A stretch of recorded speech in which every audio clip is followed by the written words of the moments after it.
Hi, welcome back to my channel, and if you're new here, thanks for joining us. Okay, so today I came to tell you 10 things that you have to know about interviews and how to land the job that you want.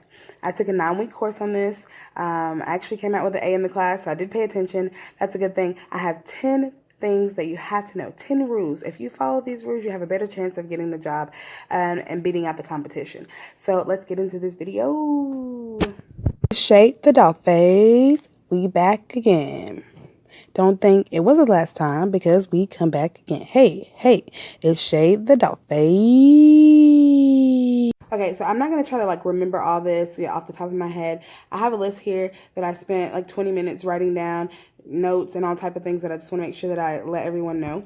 Okay, so the first thing, I'm going to call these rules. Let's just say that. Okay, so the first rule that I'm going to talk about today is no perfume. I know some people are like, what? No perfume? Yes, no perfume. Your perfume may smell good to you, but it doesn't mean that it smells good to the interviewer. They could be allergic to it. It could be too strong for them. They could already have a migraine and, really be trying to get through your interview as best as they could. And then you come in smelling like, some beautiful Bath & Body Works, Victoria's Secret, or Chanel, or whatever you smell like. It may be good for them on some days, but it doesn't mean that it's good that day. And it may be good for them never. So no perfume. That's rule number 1, no perfume. Okay, so the second rule that we're going to talk about is no smoking. Some people, this doesn't even affect you because you don't smoke. Other people that are smokers, this does affect you. And I just want you to know that even if you feel like no one can smell it, like, oh, I smoked 2 hours ago, no one can smell it. People that don't smoke smell it, and it is very strong. So, yeah, no smoking before your interview at all. All right, so rule number 3. Rule number 3 is eye contact. You want to make sure that you have eye contact with the interviewer. If you're looking over here well, I used to work at, and I worked there for 2 years, well, they had me count the money, and that's very deceptive. You have to look someone in their eyes so they know that what you're saying, you mean, you're telling the truth, and you're an honest person. Interviewers look for that, so make sure that you look them in the eye. Rule number 3, eye contact. Okay, so rule number 4. We're on to rule number 4. For most people, I'll say, arrive 15 minutes early. Now, if you're a type A personality, you're someone that wants to do the best, you want to be the best, you want to go in there and knock this out and have this job, automatically, then I say arrive 20 minutes early.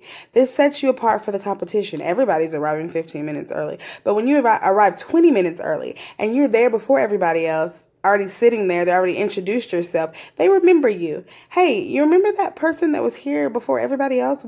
Yeah. So set yourself apart from other people. Don't just go with the standard of, oh, I'll be there 15 minutes early. Well, they know you learned that from somewhere. That's great. Okay, you paid attention. But have you ever known how to set yourself apart from others? So rule number 4 is arrive 15 minutes early or arrive 20 minutes early if you would like to set yourself apart from others. Okay, so rule number 5 is to visit their website. I just dropped my paper. Visit their website prior to the actual interview day. I know you're probably like, visit their website for what? Well, this is a way to let the employer know just how important this job interview is to you and how much you want it. This is your opportunity right here. So you visit the website a couple days before, prior to your interview. When you visit the website, make sure that you look over everything. Look at what they do in the community. Look at everything about their website, because there's going to be a point where you're going to need this in the interview process. Okay? And we're going to talk about this at the end of this video. So I don't really want to go into much detail about it, but you need to go to their website, look at everything, look at how it works, about their careers, what they do in the community, look at everything, all the little tabs on their website, check all of them, read over them. We're going to talk about it. That's going to be my number 10, so we'll get to that soon. So rule number 5 is visit the website prior to your interview day. Okay, actually I was wrong. That's not my rule number 10. I dropped my paper, as you already know, so I had to look over it. This is actually when I'm supposed to go into detail about this. So, okay, visit their website prior to your arrival of the interview, a couple days before, a day before, whenever you want to. You want to let them know that you know about the company in the interview. So there's always going to be a portion in the interview when they say, well, do you have any questions for me? And a lot of people say, no, you've handled everything. You've answered everything. That's nice. That's not what they want, people. So this is an opportunity for them to see how you think. This is an opportunity for them to see if you can set yourself apart from others. So when they ask you, do you have any questions? This is when it goes back to, I visited their website. So you remember things on their website, and you may say things like, yeah, I noticed when I was visiting your website that you give to local charities in the neighborhood.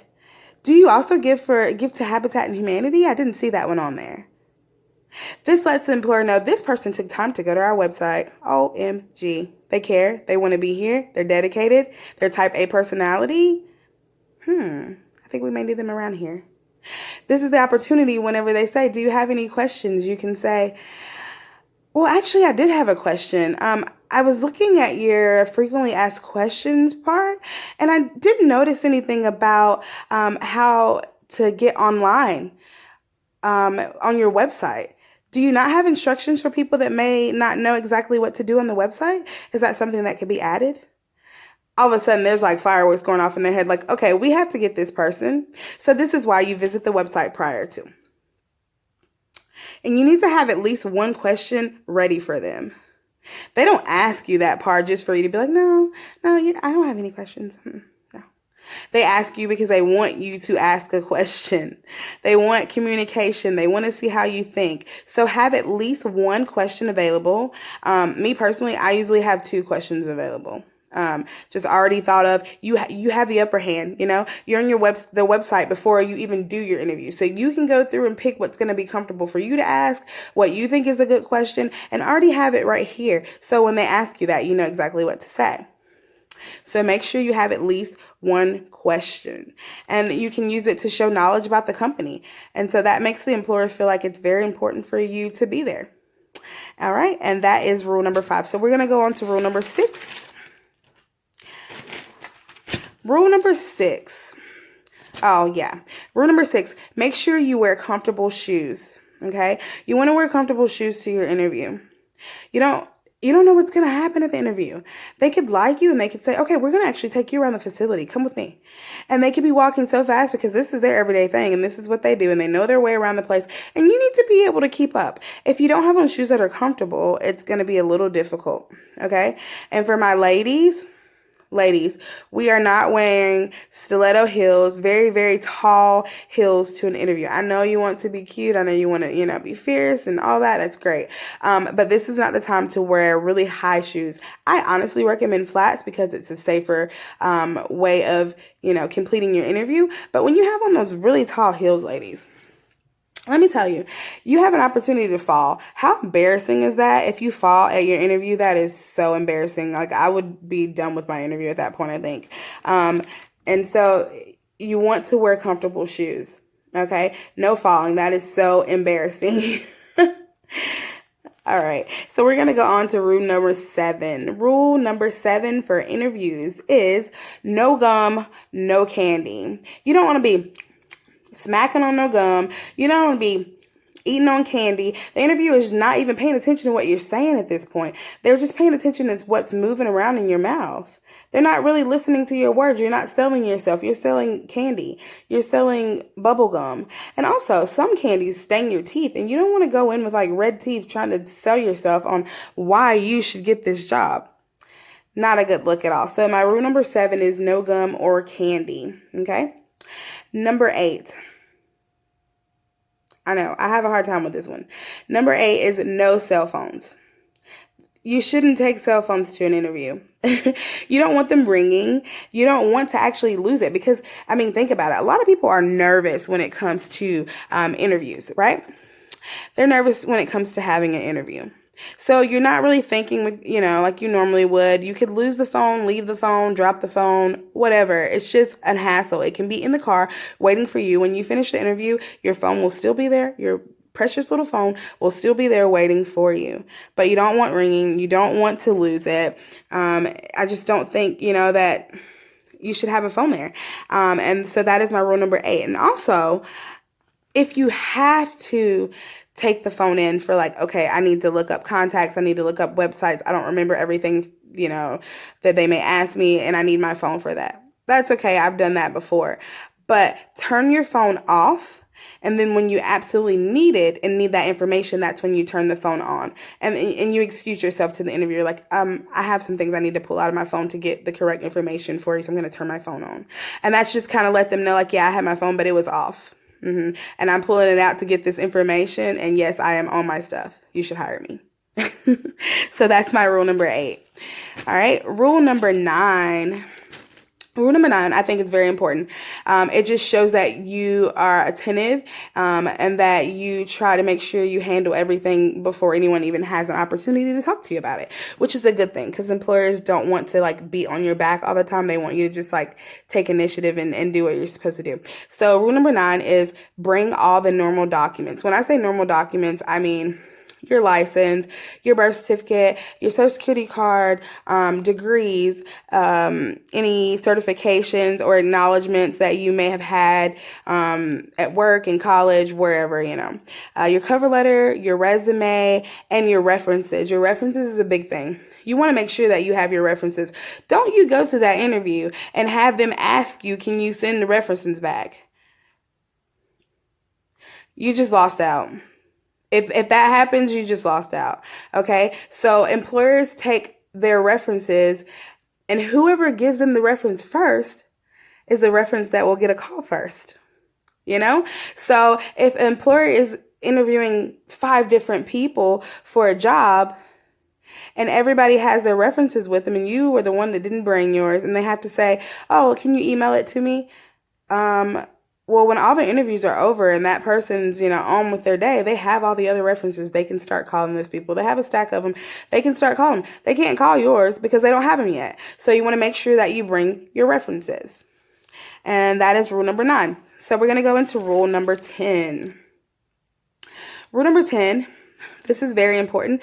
And I don't think a lot of people actually think about this, but I do think that it is very important. So rule number 10 is play nice with the receptionist. The receptionist is like the most important person that you are going to meet, okay, while you're doing your interview. You play nice with that person, him or her, because the receptionist is the first person that talks to you. The receptionist is also the last person that talks to you. Okay, it's your first interaction with the company and your last interaction with the company. Also, that employer, when they come out, the interviewer, they're going to talk to that receptionist and say, hey, what was that person doing out here? How were they? Were they nice? Were they this? Were they on their phone? Were they this? They're going to ask them questions. That's what they're supposed to do. Okay, and so they're kind of like, the receptionists are kind of like the reporters. They see all the people that are sitting out there before the employer even gets a chance to meet them, okay? And they get to see everything that you're doing and everything that you are not doing. So you definitely want to play nice with the receptionist. And also, the receptionist handles your paperwork. So say you were just like, I don't even know for what reason, but you were rude with the receptionist, then do you think your paperwork is going to get handled on a timely manner like it should be with care? Maybe, maybe not, But if you go up and you're like, hi, my name's Shay and I'm here for my interview. It was supposed to be at 10:30. I know, I'm here about 20 minutes early, but I'm already here. And like, oh, okay. Well, I need you to fill out this paperwork, blah, blah, blah. And like, oh, thank you. And your name is Karen. Oh, okay. Thank you, Karen. I appreciate it. Thank you. So that was a really nice interaction. Karen's going to remember you. She's going to remember that you were nice. You're professional with her. And if somebody else isn't, she's definitely going to let them know. If you aren't, she's definitely going to let them know. So my number 10 rule for all of the interview rules is play nice with the receptionist. I'll do more interview videos. I have tons of information. I took a class for 9 weeks. So it was a lot of information crammed in those 9 weeks.